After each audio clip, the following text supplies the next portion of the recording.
So I'm sitting here with Terl Bryant, drummer extraordinaire. And we're having a bit of a chat, aren't we? Are we extraordinary? Why don't we do that? We're going to play a song first. Shall we? Before we chat. It might be safer, because that way if we mess it up, we can do it again. Yeah, we can do it again. Because I can. We can always edit that bit out. Edit that bit out. Well, let's have a go at the song then. Okay. This is a song by Terl Bryant, which is you. I didn't know drummers were allowed to write songs. I thought you played drums. They're not usually allowed to write. I've escaped. I'm actually a musician. Wow. You're a drummer. Not just a drummer. That's great. I like this song. It's really good. Let's give it a go. Yeah. 1, 2, 3, 4.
That's great. Yeah.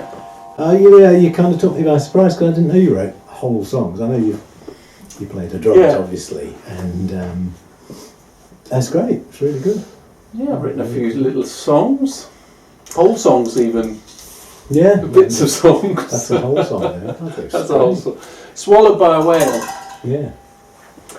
Really Slight reference to the old Jonah fella there.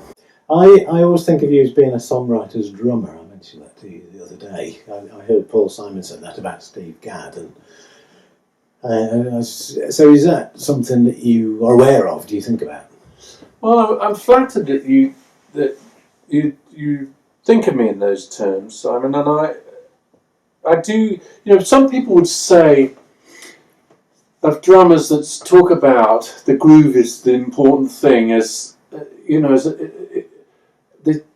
I've heard it said that it's a kind of a cop-out, but I don't think it as a cop-out at all. I think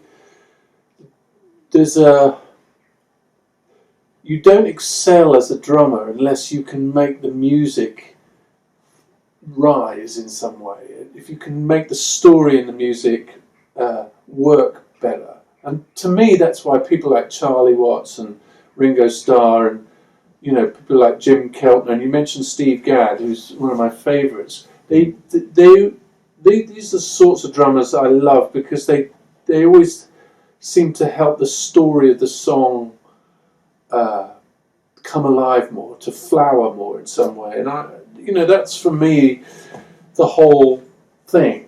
It's a conversation. Yeah. If there's a response to something, the drums should be responding to the music, the melody, the lyric, the content, the mood, rather than just butting in and slapping something, a big clever rhythmic thing on the underbelly of the song. Yeah. That doesn't work for me.